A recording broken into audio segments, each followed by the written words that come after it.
Is monetizing your ministry, pimping the gospel? That's one of the questions I hear. In this first episode, we're going to go there.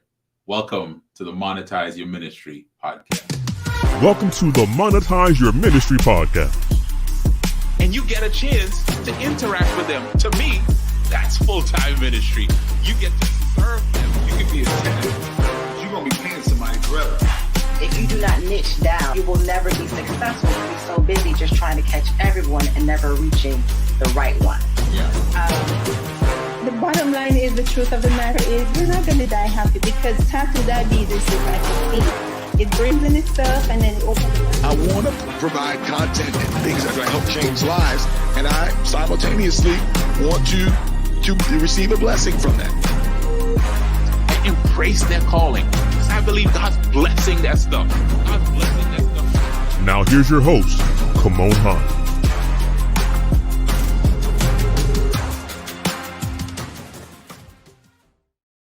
All right, we're here. Episode 1. First podcast episode. Welcome to this podcast, the first live edition.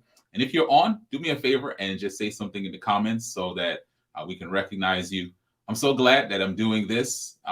It's been a long time coming, and I'm not going to do this by myself. So I'm going to bring along my co-host with me today. One of my boys, Austin Humphreys, is going to join me. What's sir. up, Austin? What up? Listen, we finally here, man.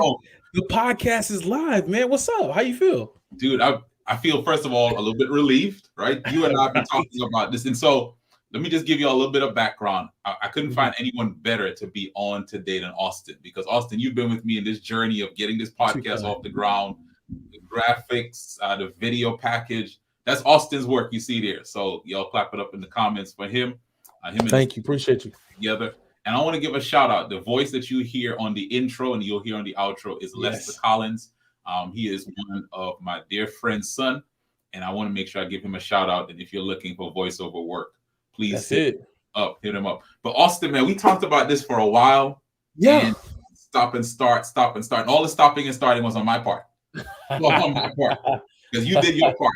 And it's so crazy. The stuff I talk about, encouraging people to take action and to do stuff. And it's weird. We actually were supposed to do this last week and kind of stopped again. But it's crazy. I put out a video that talked about just start. Just try something. Do something. Yeah. And dude, I ended up preaching myself into actually getting this podcast going. So here we are. And we're here. And it's kind of funny because, you know, I've worked with you on several projects. We've done stuff. We've been on podcasts together. And when it comes to starting your own, it's that start and go. And let's be clear. It's not like you weren't doing anything at all either, right? That's true. You were very business with all of your different hustle movements and points that you've been doing. But, for those who are watching, and shout out to those who are in the comment section, if you're watching live, of course, we want you to subscribe and check out the podcast if you're listening to us. But, I just got to know, like, how do we get here? Tell me about this podcast. Who's it for? Like when someone's listening, what am I getting from this? That's a good question. So, this podcast, I'll tell you how we got here. I was actually in a process of being coached myself to figure out, who am I targeting? Who is my work for? What is my work all about? And I'll tell you, I'll just give you all some truth. I actually started to think, okay, I'm business coaching people. My ministry is a pastor. My background is I was a pastor. And so I started to look at what I did as my past work as a negative. Who's going to listen to a business coach who was a pastor? Right. And it's interesting that what you think is your negative becomes your positive, right? So the fact that I was a pastor, there's some people who I can relate to, who are in ministry at full time and have something and don't know what to do with it. And so I was like, I'm for those people, because when I look at all the people I worked with, a lot of them, that's their background. But then I also have this burden that we don't confine ministry to just the professionals, the people who are paid to do it, that every person who's watching this and listening to this, you are a minister. Like, God has given you something to serve others. And I wanted this podcast to be something to help you to embrace that calling, that you're a minister, that you have a ministry, and that ministry has a place in the world to make impact and income. So that's why this podcast is here and who it's for. Yeah, and I think that's good, because we know that the world has shifted a lot. We're here because of just, we know the effects that COVID-19 had on ministry, had on content creators. So that's what we are now, right? We're content creators. I didn't even really know that term until we got into that space. And so, let's talk a little bit about that. I'm a content creator. I'm watching. This is why I'm here. I'm on the podcast. But we have this, like you just mentioned in the intro, kind of the start, go. What are some of the things that kind of have us kind of in that start, stop type of mentality, and how do we get over that hump? That's I think a lot of us are wrestling with. If you're here watching this live and you've wrestled with that start and stop and go, just put a yes in the comments. Let me know I'm not by myself. Let us know at least at least 2 other people can relate to that. And by the way, also share. Please make sure you share this. So at least for me, here is some of the things, Austin, that stopped me, right? Like got me in that start and stop. I started looking at other people and what they were doing and how far they were ahead of me and how good their stuff was and how many people were following them. And I wanted to, get the quality and everything they had, maybe at episode 100 before I started episode 1, right? And looking for, I almost was comparing myself to someone in their reaping season when I'm in my planting season, right? In my sowing. And I think that's what a lot of us, we end up looking at other people's stuff and we're comparing ourselves and we're thinking to ourselves, well, I'm not as good as them, so I'll wait till I get as good as them to get started, not knowing that you have to start so that you can improve on what you have. So, and it's kind of crazy because don't we see everybody's vlogs and we see their setup, we see their background. And listen, I'll confess, man, we first started, getting on podcasts, going on live stream, doing stuff, man. I just had a white wall behind me, and I was like, "Yo," I was happy with it. Like as soon as I saw somebody else who had that top tier, I'm like, man, that's that imposter syndrome. I'm like, man, let me try to, get everything all at once, and it kind of creates stress. It kind of takes away, really, also from the reason for why you're doing certain things. And of course, you always want your lighting. We always want the sound to be good, but we want it so much more. So, for those of us who are kind of, and those in the chat, let us know if you've experienced this before. But I know with me, when I was first starting some projects and doing some things, it took me a while to just get off the ground, not only because of I didn't have what everybody else had, but I started to second guess the content and second guess, you know what I'm saying? And so have you seen people with you work with people that have had that issue? Yeah, I think we all get second guess our stuff. We once it's with us, right? We kind of have this, I don't know if this is valuable. I don't know if people will resonate with this. I don't know if anyone cares about this stuff, right? Once we're holding on to it, we start to like poke holes in our own stuff because you're so close to it that you don't see the value of it, the power of it, the beauty of it, right? You're so close to it that all you can see are its flaws because you're that close to it. So I don't really have it all together. I don't really have the website, this, I don't have that. You can only see what you don't have.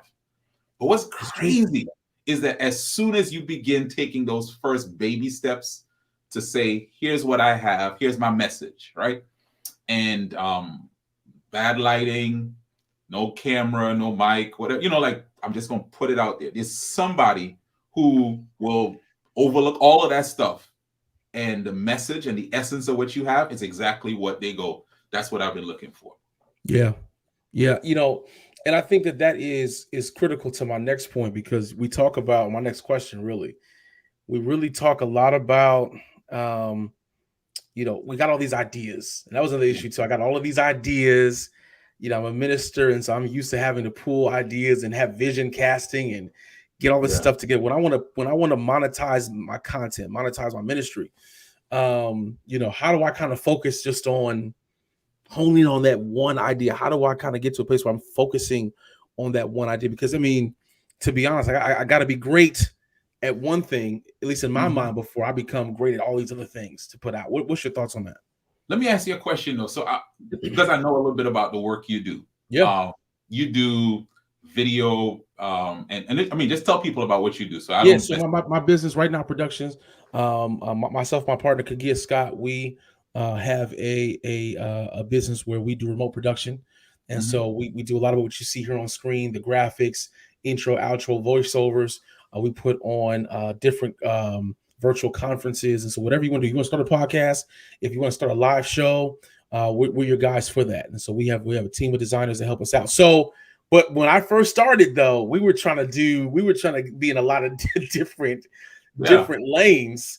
And we realized, you know what, let's just kind of focus on this like remote production piece instead of all the other things we were trying to do. We were talking about teaching, training. We were trying to figure out ways that we could get more people involved in it. How can we show them what we do? It was just too much. Podcasting at the same time, it was a lot. Dude, you know, I've had a different thought now recently, right? And what you just said perfectly aligns with it. Like, we want to know what's the thing we should focus on before we get started.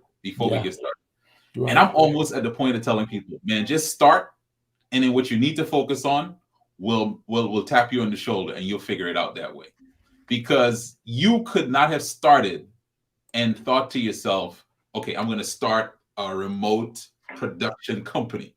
Right. That's what you were just trying stuff, testing stuff, doing the next thing that was in front of you, and eventually, like, seriously, before the pandemic, you didn't know there was a thing called remote production.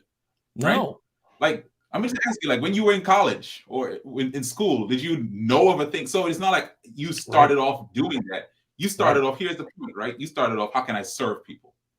How can I serve people? Right. How can I use what I have, right? How can I do the next thing in front of me? That's my next opportunity to help people.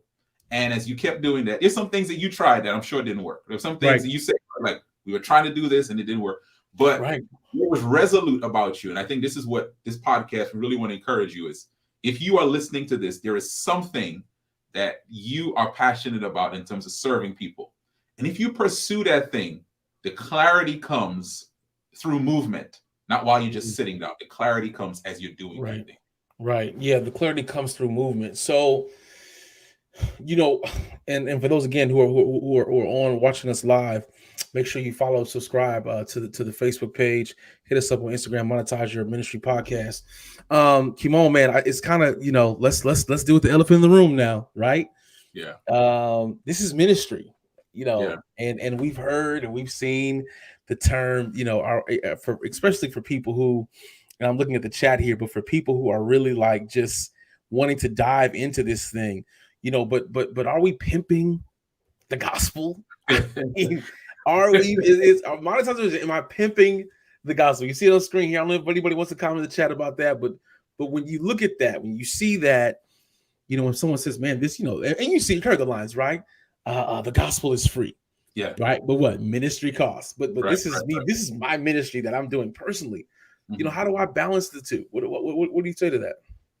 Great question, and that's the question I think people are asking, right? That's one of the. Let's just be honest. That's one of the things that some of us use to talk ourselves out of taking action. Man, I don't want to be looked at as someone who is all about money. I don't want to be looked at as someone who is trying to get over on people and pimping my service. And I get that. I think that's the fact that you have that thought in your mind, right? It means you're a noble person. You're not someone that you're out there hustling. But I also think if we are clear what ministry is, then we understand that to monetize it there's nothing wrong with it. In fact, it's very noble to do that, right? So ministry is how you serve others, right? Ministry is how you serve others. And I would argue that your ministry is how you serve others best. So all of us, I can serve people in some ways that are not my best strength, right? This is not how I do things best. But the way I serve them best is I'm a teacher, and I'm an encourager. That's how I serve others best. Now, if I want to do more of that, there's always going to be a cap if I'm not being paid for it, because I have to do something else to get paid. Right? That's the reality of life. If I'm not being paid to do the thing that helps me to serve others best, I'll have a cap on the amount of time I can give to it, the amount of energy I can give to it, the amount of attention, and just the amount of investment in being better at that thing, because I have to go do something else. And that something else may not be what I'm best at serving others with. Right. And so unless I find a way to be paid for the thing I use to serve others best, I'll never be able to help as many people as I can. I think that's just a think about that. That's just a eye opener for me when I realize unless I'm able to be paid for this, I can only help a few people for free. I can help a limited number of people for free. But if I'm being able to be paid for it, I can help more people because I can give more of my time, more of my attention, more efforts, invest myself into learning to be better. So that's the first part of that. That's the first part. The second part is, I think we want to help people. We don't want to simply enable people, right? We want to help people in the way that they can experience the greatest transformation. That's right. So, Austin, if I want you to experience the greatest transformation in terms of relationships, in terms of whatever, one of the ways we know that people experience transformation best is when they pay for something, when they're invested in it, right? So if I am not allowing you to make an investment in something, I am not allowing you to get the greatest impact on yourself for the thing I'm offering you. Like, I'm just throwing it out there. You're not really locked in, honed in, giving your best to it. And at the end of it, you go, well, that was cool, but I didn't really get anything from it. But if I really want to serve you the most, I give you a chance to invest. There's a text that says, I won't offer any sacrifice that costs me nothing. Like, there's this principle of I have to make an investment so that I'm locked in on what I'm doing. Right. Yeah, I think that and I want to go to the chat here too, because I don't want to miss Anderson Sperron said this. Oftentimes we tie ministry with poverty. I mean, and that's so true. Yeah. I mean, what do you say to that when people, because we do see that, because we see people, always want to hook up on certain things, and we, but really it's our time. Yeah. And, and I know when I started my business, I realized I had to change what I was doing. I had to realize that, look, I'm putting in my time, my efforts, to build a brand and give you a quality that does cost. That's right. You said it, that word time, right? Now, to Anderson's question, let me touch his and then go to this thing about time. But I don't think impact and income need to be separated, right? I don't have to sacrifice income in order to make impact. In fact, one of the ways, as I explained earlier, that I increase my impact is through increasing my income so that I can give more to that thing. And then if there are times that I want to give away service for free, that's my choice. That's something that I make the decision to do that. And I'm not against doing that. So for anyone who's out there watching, don't feel I'm saying never give away any service for free. No, but you shouldn't give away all your service for free. Right. You shouldn't give away all your ideas for free. You shouldn't give away all your skills for free. You shouldn't do that. Like, you have to be paid for this thing so that you can do more of it.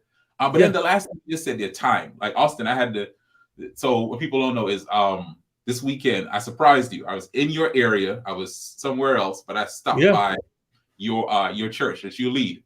And I saw you, first time I ever saw your beautiful baby girl and your wife. That's right. Your wife. First time I'm like, man, this girl, I just seeing her at that age, knowing that she's going to be going off to college in a few years, just like my kids, right? Like, that's time.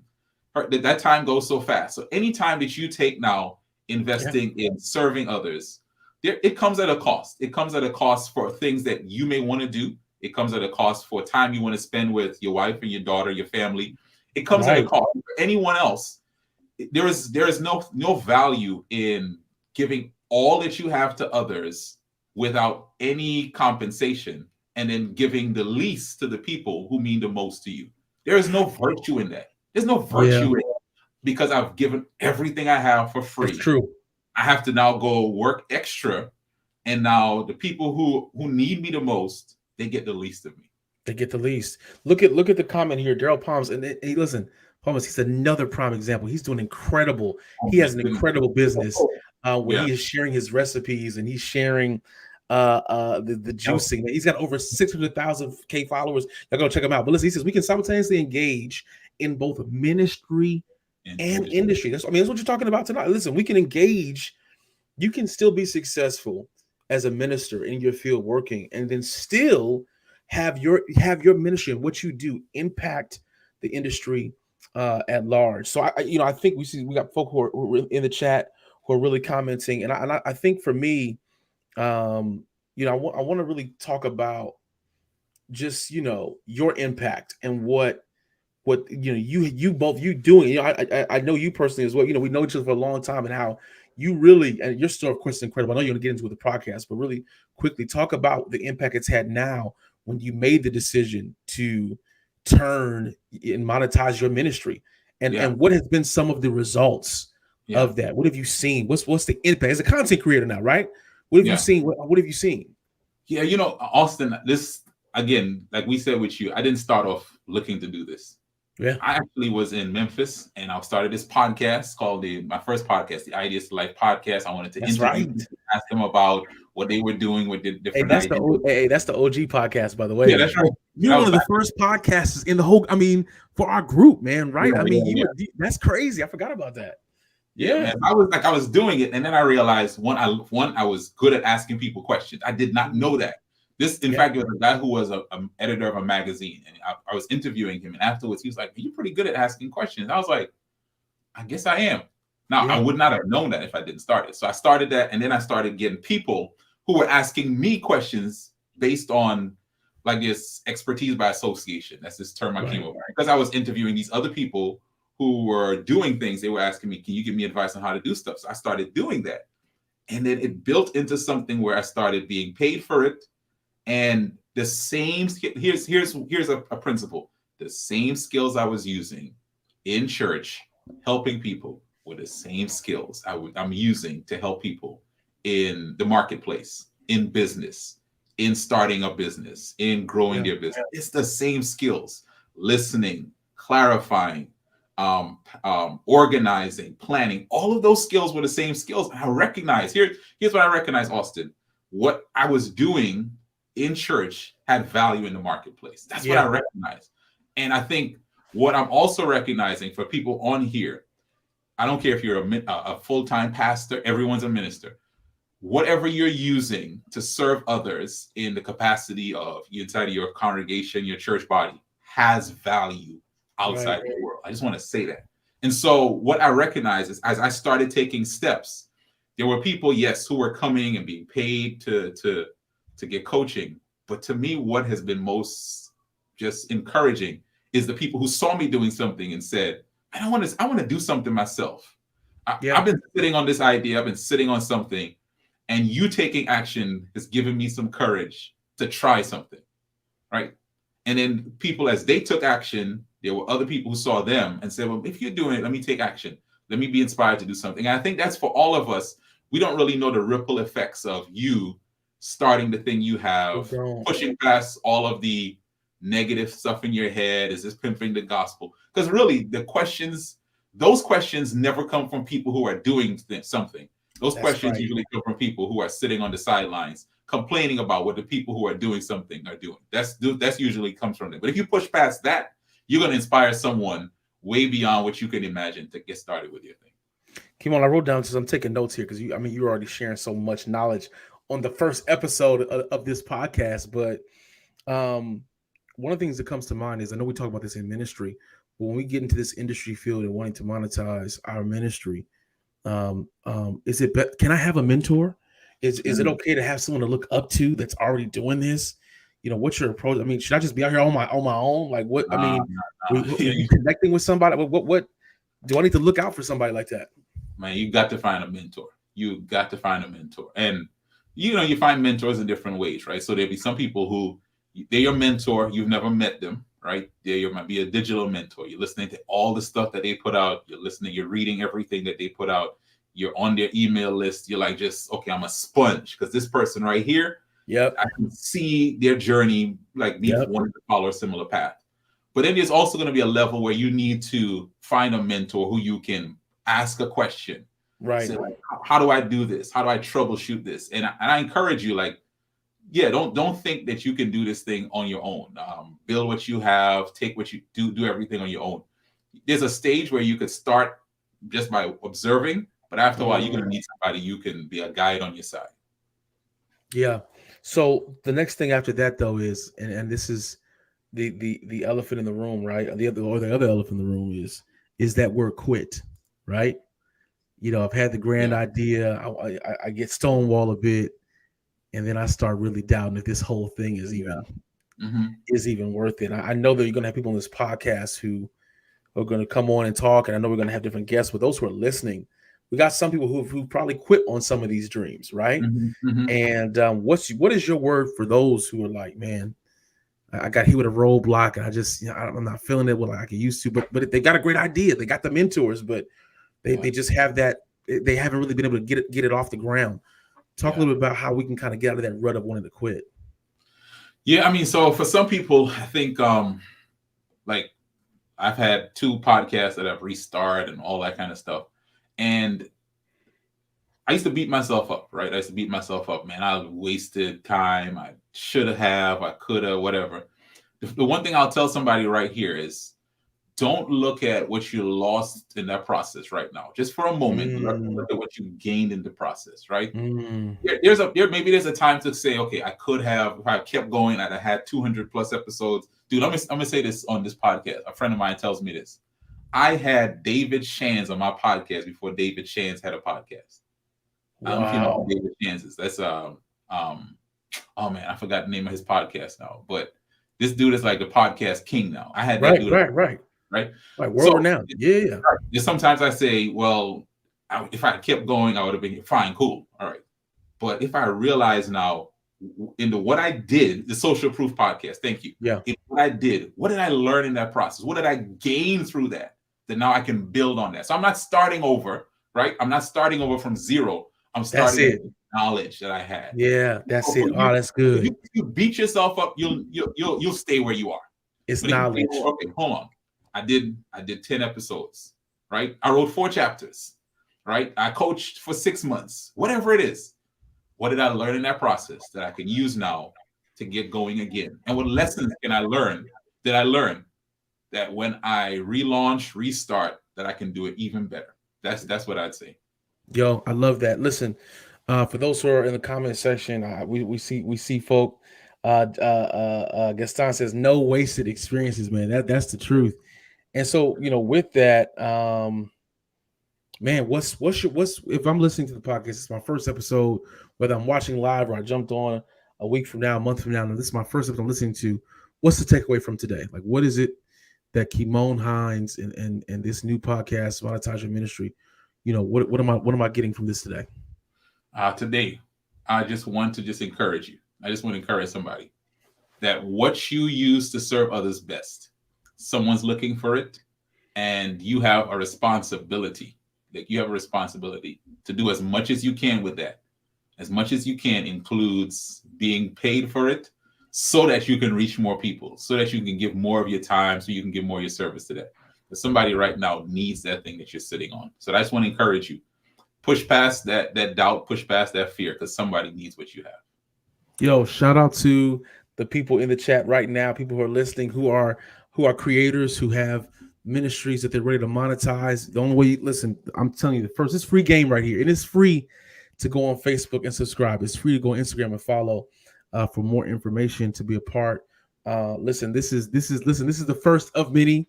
We know that we're going to have a ton of success stories.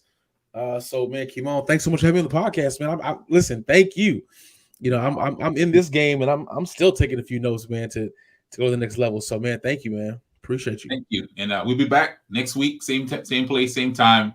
Probably a different co-host, but we'll be back. So appreciate you. I'll be in the comment section. I'm ready. Awesome. Thank you, man. And y'all, let's go bring our ideas to life. Thank you for listening to the Monetize Your Ministry podcast with Kimon Hines. For more information, visit our website at www.monetizeyourministrypodcast.com. That's www.monetizeyourministrypodcast.com. Find us on YouTube, Spotify, and Apple Podcasts. Please share this episode with someone who needs it. Let's increase our income and impact.